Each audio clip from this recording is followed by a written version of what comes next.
Agar biznesingizdagi bu 4 ta muammoni hal qilmasangiz, tabriklayman. Siz yaqinda bankrot bo'lasiz.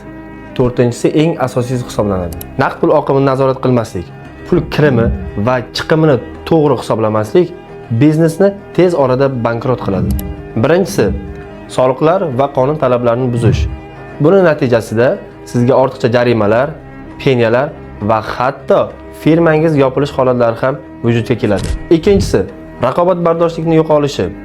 Sizning raqobatchilaringiz marketing, tizimlashtirish va barcha sohani raqamlashtirilgan holda boshqarsa, bu aynan sizni raqamlashtirilmagan biznesingizni ortda qoldirib ketadi. Uchinchisi, moliyaviy rejalashtirish va tahlilning yo'qligi. Daromad va xarajatlar aniq ko'rilmagani uchun noto'g'ri qarorlar qabul qilishiga sabab bo'ladi.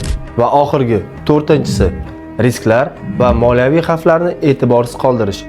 Ko'pchilik tadbirkorlar bu xavflarni sezmagan holatda moliyaviy rejalar tuzmaydi. Buning natijasida bozordagi, qonunchilikdagi va soliqdagi o'zgarishlarni hisobga olmagan holatda 6 oydan 12 oygacha bo'lgan muddatda bankrotlik yoqasiga kelib qoladi. Xavflarni oldindan belgilash va rejalashtirish orqali biznesni qutqarib qolish mumkin.